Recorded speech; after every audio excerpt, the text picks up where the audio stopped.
Naam, habari ya mtazamaji, habari ya asubuhi mtazamaji wa Star TV. Karibu katika kipindi cha Tuongea Asubuhi, sehemu ya habari kuu.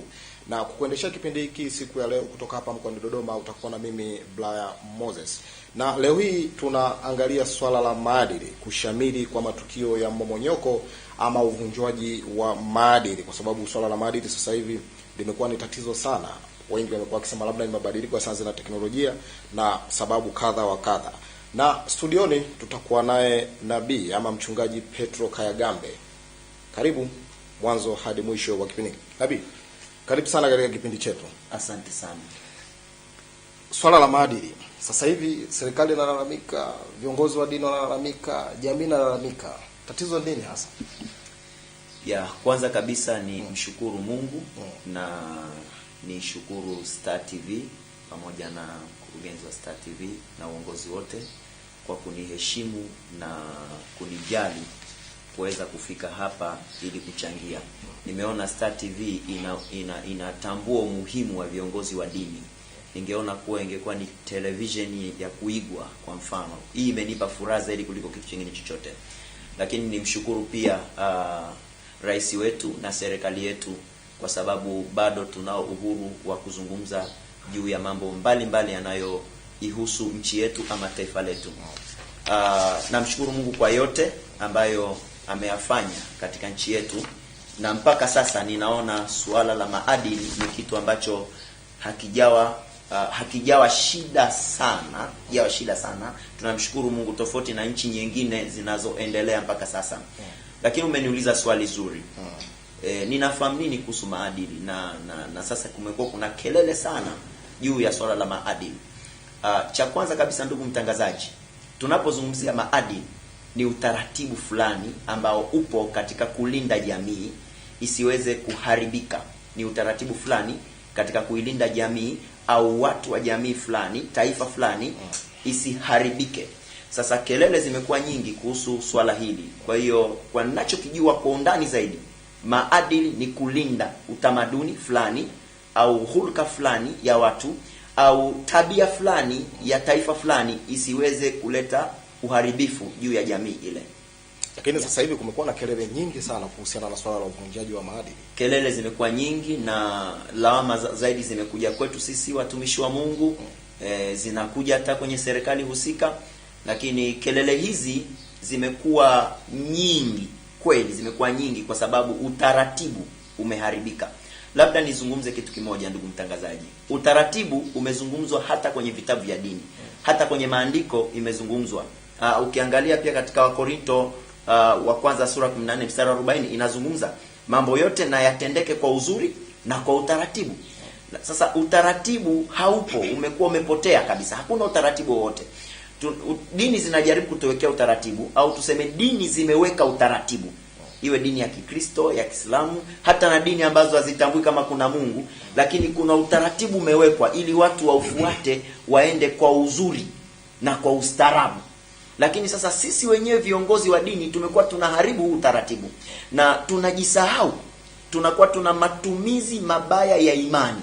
Eti tu kwa sababu kuna uhuru wa kuabudu, eti tu kwa sababu kuna uhuru wa kufanya chochote kile kwa imani yako yote ile, lakini ule uhuru umepitiliza sasa. Na kupitiliza kwa ule uhuru mpaka imani yenyewe sasa imekuwa inaharibu maadili. I mean kwamba imani za dini, ziko imani za dini, sitazitaja ni imani gani kwa kulinda mambo haya. Lakini ziko imani ambazo zinaharibu utaratibu, zinaharibu maadili. Ziko imani hizo. Na maandiko yameweka wazi kabisa. Kwa mfano, mimi ninaitwa mtume na nabii Petro. Na pia ni mwanzilishi wa hii huduma. Nitaitwa askofu. Sawa? Na Biblia inasema, ukisoma vile maandiko matakatifu katika kitabu cha Timotheo wa kwanza sura ya 3 mstari wa 2 nazungumza askofu awe mtu asiyelaumika. Awe mtu asiyelaumika, na awe mtu mwenye mke mmoja na mume, awe mtu mwenye mke mmoja, kama ni mwanamke awe na mume mmoja. Lakini sasa unakuta utaratibu unaharibika. Tunachoelewa kwamba kiongozi wa dini anatakiwa afanye vitu vizuri, viende kwa uzuri. Labda kwa nini baadhi ya viongozi wa dini na nyinyi imekuwa ni chanzo hasa? Kwa sababu tunaona swala la maadili limekuwa likizungumzwa kwamba jamii inahusika, lakini na nyinyi mmekuwa mnapokea watu katika makanisa yenu, mtu anakuja amenyoa kiduku, anakuja sio amevaa vipi, hamsemi, hamuoni na nyinyi mmekuwa ni tatizo katika kuchangia swala la mmomonyoko wa maadili katika taifa letu? Nashukuru kwa sababu hata maandiko yako wazi. Narudi pale pale kwenye Timotheo mlango wa 5 mstari wa 14. Biblia inasema waonyeni wale wasiokwenda kwa utaratibu. Tunawaonya. Na niseme tu mimi nipongeze serikali. Mimi nipo katika kuipongeza sana serikali. Tunaye rais ambaye yuko makini sana, yuko very effective, yani yuko makini sana. Unaweza kukuta tukio linatokea, after few minutes linachukuliwa hatua. Tumeona kuna mambo ambayo serikali imeshachukua hatua, kwamba mtu akionekana amenyoa kiduku anakamatwa, sio amevaa sketi fupi anakamatwa. Lakini mimi niimize zaidi kwa serikali, yani serikali isisahau ikaona kwamba kuna viongozi wa dini wanafanya. Sisi peke yetu hatuwezi, kwa sababu sisi tunatumia maneno, ndugu mtangazaji, tunatumia maandiko, ndugu mtangazaji, lakini serikali pia inatumia nini? Sheria.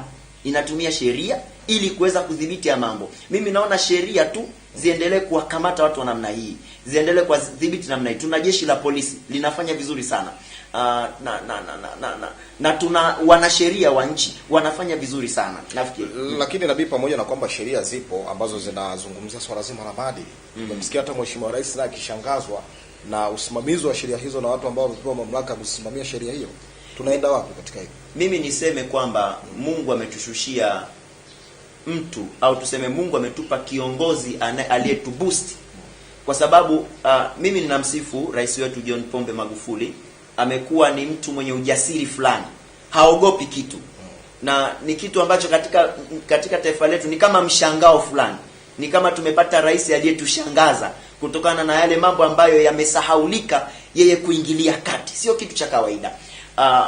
Kwa yeye kuchukua hatua kama hii inatufanya na sisi tushtuke tena, kwa sababu ni kama baba. Tukiangalia kibiblia, rais anakuwa ni kama baba wa taifa, anakuwa kama mume wetu, sawa, anakuwa mfalme wetu. Kwa hiyo yeye anapokuwa anaongea na sisi tunapata nguvu, na isitoshe tu kuongea kwake kunatupelekea tunapata ujasiri, ndugu mtangazaji. Lakini sasa waliopewa kusimamia hizo sheria wametimiza woga. Niseme ni mazoea tulotoka nayo hapo mwanzo. Sitaki kuulaumu utawala uliopita, kwa sababu kila mtu amepewa talanta na kipaji chake. Rais wetu amepewa kipaji cha ujasiri, sawa? Kipaji cha ujasiri. Kuna watu hawana uwezo hata kusimama kama hivyo wakaongea kama hivi ninavyoongea. Kwa hiyo hana aibu na ni mtu ambaye yuko direct moja kwa moja. Kwa hiyo imetuboost. Lakini swali lako ni zuri, umeuliza kwa nini mpaka msukumwe na wao. Kanisa kama kanisa lina utaratibu umewekwa. Serikali imeweka utaratibu kwenye makanisa. Kuna vyama vya Biblia, kuna vyama vya dini, kuna vyama vya madhehebu vipo. Japo sijavikariri vyote kichwa, lakini kuna vyama vya madhehebu na kuna umoja wa makanisa Kipentekoste, kuna umoja wa maaskofu, sawa? Lakini mara nyingi tunapokuwa sisi tunaamua kuchukua hatua juu ya mtu fulani, vita tena inaibuka. Anaonea wivu imani yangu. Mimi nafikiri tu ningeshauri kitu kimoja. Kama ingewezekana, serikali ingejaribu kuweka tena utaratibu mpya. Mtu anapokuwa ameweza kuongoza jamii ya watu wasiopungua 100, basi hata angalau wapimwe akili. Jamani, mimi niko tayari kwamba ingekuwa kila mwaka maaskofu wote, mapadre wote, kunakuwa na kliniki maalum tunatizamwa kwanza. Maana sio hali ya kawaida hii. Sasa hii inatupelekea wengine tunachafuka, wengine tunakuwa tunakosa kuaminika. Kwa mfano hili jina nabii, natolea mfano jina nabii. Nabii inatafsirika vingine, lakini nabii ukiangalia kibiblia, nabii ni muonaji. Nabii ni mtu mwenye maono. Kwa mfano mimi naitwa Nabii Petro. Naweza nikakwambia jana kimekutokea nini, lakini hapa tupo kwenye kamera, sikwambii sasa hivi jana kimekutokea nini, kesho kutwa kitakutokea nini. Sasa watu wanachukulia jina nabii ni kama aina fulani ya kutafuta kiki ya kuharibu mambo katika jamii. Kwa sababu kipindi hicho nabii alikuwa ni mtu mwenye kuogopwa. Nabii ni mtu mwenye kuheshimika. Hata wafalme walikuwa hawafanyi chochote mpaka nabii aseme au aone. Wafalme walikuwa wanakwenda napiga magoti kwamba nabii nini kitatokea. Hata nchi zinapopigana vita, nchi baina ya nchi na nchi, nabii anafuatwa, tutashinda ama hatutashindwa. Lakini mfumo mbovu wa baadhi ya imani umechangia vipi sasa katika kuathiri ama kuleta swala la mmomonyoko wa maadili katika taifa letu? Ndio maana nikasema ufuatiliaji. Ngoja mimi nikuulize swali. Hivi unafahamu kwamba nyakati hizo kabla ya nyuma, Mheshimiwa Rais, okay, hii iko njia mada inatolea kama mfano, alifichua wafanyakazi hewa, maelfu na mamilioni ya wafanyakazi hewa. Nasema maelfu ya wafanyakazi hewa. Hapo nyuma kulikuwa kuna utawala. Hapo nyuma kulikuwa kuna viongozi. Hapo nyuma kulikuwa kuna watu ambao wanatakiwa kusimamia. Kwa nini kuna wafanyakazi hewa? Kwa nini mambo yanaenda ovyo ovyo? Sasa hivi hata ukienda hospitali nesi anatetemeka, anajua kwamba ni huyu mzee akisikia anafukuzwa kazi. Sasa hivi ukienda kwenye ofisi za umma kuna adabu, kuna heshima. Sasa ufuatiliaji wa viongozi wa juu ulikuwa haupo. Sasa Mheshimiwa Rais Tuliene sasa hivi amekuwa mfuatiliaji. Sawa, amekuwa mfuatiliaji, amekuwa anaangalia kila kitu kinaenda vipi. Mambo yameharibika kwa sababu ya ufuatiliaji. Na ndio maana mpaka sasa hivi mimi nalipongeza jeshi la polisi linapoona, halijali kwamba huyu mtu ni askofu, halijali huyu mtu anaitwa nabii, halijali huyu mtu anaitwa mfalme, halijali huyu mtu anaitwa si mtu chifu fulani, inaangaliwa sheria. Sasa hivi ni utawala wa sheria. Sisi ambao tumepewa mamlaka tukilala, serikali inafanya nini? Inachukua hatua. Lakini vipi kuhusiana na swala la mabadiliko ya sayansi na teknolojia? Mimi nasema sio kweli. Mimi napinga kabisa kwa sababu tunazo nchi kama China, Japan, nichukulie mfano kama nchi ya China. China imeendelea sana kiteknolojia, lakini bado ni nchi ambayo duniani inaongoza kufuata utamaduni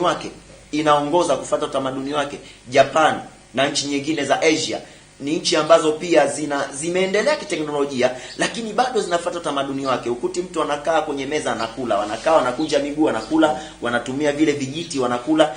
Kikubwa zaidi tu ni uwajibikaji. Sisi maaskofu, wachungaji tuwajibike, na serikali nayo iwajibike. Kama rais wetu anapokuwa yuko kipaumbele, basi tusimwangushe, tumsapoti. Kama hivi ninapokuwa nakaa hivi, kama ananisikiliza anapata moyo sana, kumbe siko peke yangu bwana. Hata kule na vijana kule ambao tayari wanamjua Mungu, tunasapotiana pamoja. Kikubwa tu ni kusapotiana na pia kufuatilia ya mambo kwa uhakika. Kila mtu kamate jukumu lake. Mimi ukiniuliza Nabii Petro, kwa upande wako kanisani kwako kukoje? Ni mfuatiliaji. Namfuatilia mshirika wangu mmoja baada ya mwingine. Anapovunja maadili tunaangalia maandiko, kama ni kutengwa ushirika natengwa, kama ni kupewa adhabu anapewa adhabu. Kwa lazima tufate utaratibu na tuzingatie taratibu ambazo zimewekwa na nchi. Na mtazamaji wa Star TV, kipindi leo ni Tuongee Asubuhi, sehemu ya habari kuu kutoka hapa mkoani Dodoma, tukijaribu kuangalia swala la mmomonyoko wa maadili ama kushamiri kwa matukio ya mmomonyoko wa maadili katika taifa letu. Na studioni tuko na nabii ama mchungaji Petro Kayagambe. Jamii nayo inataja, na mmoja jamii nayo imekuwa nayo ikilalamika. Tatizo nini hasa kwamba jamii inalalamika na watu ambao wanalalamikiwa ni serikali, lakini pamoja na nyinyi watu ambao mmepewa dhamana ya kuchunga kondoo wa Bwana? Leo umenikamia sana leo. Ndugu mtangazaji, niseme hivi kwamba mimi naona swali lako liko pale pale kwenye jamii. Bado hujaniuliza swali gumu mpaka sasa. Mimi nasubiri swali gumu zaidi. Jamii inaangalia kusaidiwa. Jamii kama jamii inataka tu kusaidiwa. Haina kitu kingine. Lakini na yenyewe inatakiwa ishiriki katika swala kufanya, inatakiwa ishiriki, lakini kwa asilimia kubwa jamii inatakiwa kuongozwa. Kwa sababu jamii inapokuwepo vinaangalia uongozi, inaangalia serikali, inaangalia mihimili mingapi ile ya serikali, inaangalia imani zetu, sawa? Jamii inatuangalia sisi. Na jamii, hata mimi nimo ndani ya nini? Jamii. Lakini kuna watu wanaitwa viongozi wa jamii. Nyinyi sasa ambao mnaangaliwa na jamii, mmekuwa mtimizi wajibu wenu ipasavyo? Sio wote. Asilimia kubwa. Wale ambao hawatimizi basi wakamatwe, washughulikiwe. Kwani kuna shida gani? Wachapwe viboko. Kama kuna sheria kuwachapa viboko, mimi naunga mkono hoja.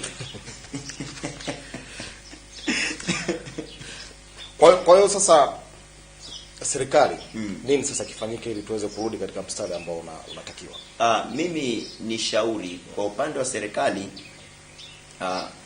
Serikali yetu ya Tanzania bado inaheshimu sana mfumo wa dini. Kati ya nchi yetu au kati ya nchi ambazo zinaheshimu sana viongozi wa dini ni Tanzania. Hata kiongozi wa dini anapoonekana amefanya manyago, the way anavyokamatwa sivyo kama anavyokamatwa mwizi, tofauti na nchi nyingine. Si ndio bwana mtangazaji? Mwizi anashikwa na pachikwa kwenye defender na tupwa huko.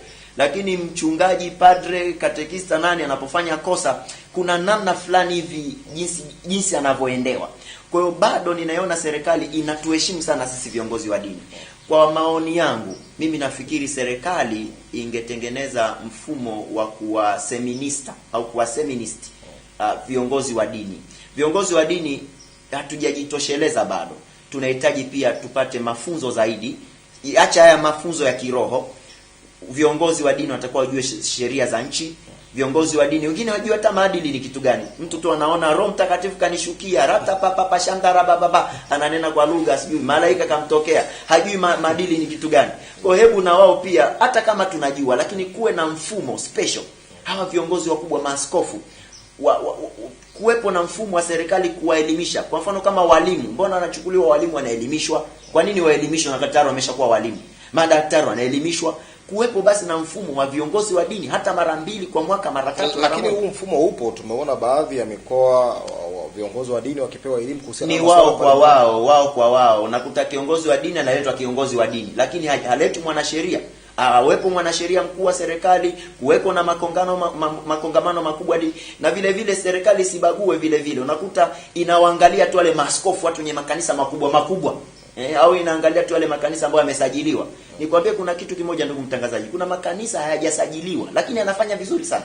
Lakini kuna makanisa yamesajiliwa na anafanya manyago. Sasa kusajiliwa si ndio kuvunja sheria za nchi? Yes, ndio. Ninapozungumzia kusajiliwa kutokusajiliwa hiyo ni mada nyingine, lakini unakuta mtu kipawa kipo. Unajua Roho Mtakatifu angalia usajili. Lakini kipawa ni lazima ufuate sheria na taratibu. Ndio mtu anapokuwa anaonekana sasa anaweza, ndo anaanza kufuata nini? Taratibu. Unakuta mtu yupo tu anaenda hospitali anaombea wagonjwa, hajasajiliwa. Na uwezi ukakataa. Kuna mwingine anapanda basi, jamani nataka niombee safari hii. Uwezi kumwambia wewe unatuombea sisi umesajiliwa.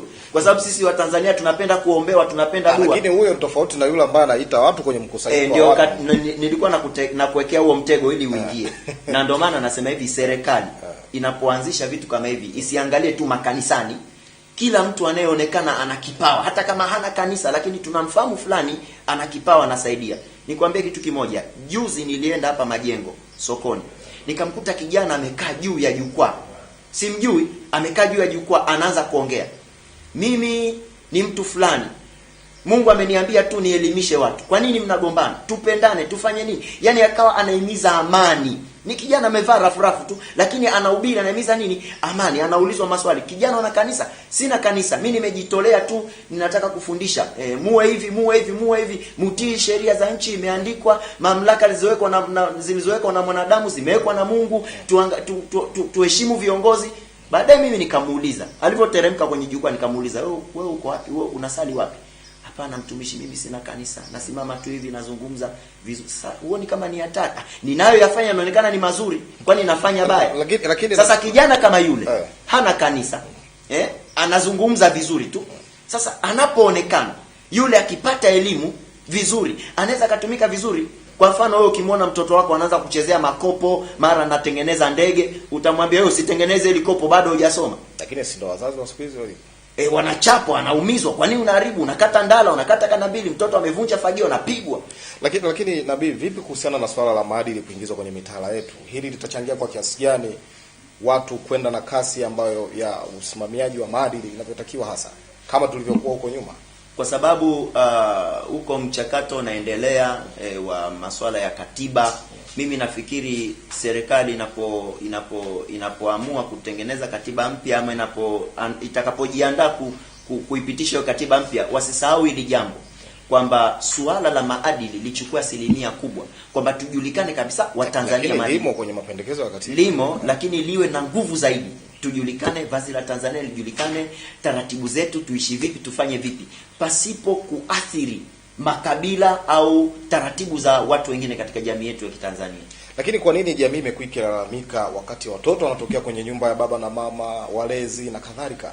Tatizo liko wapi hapa? Tatizo linaanzia wapi? Tatizo linaanzia nyumbani? Tatizo linaanzia kwenye makanisa yenu? Hebu rudia kidogo hilo swali.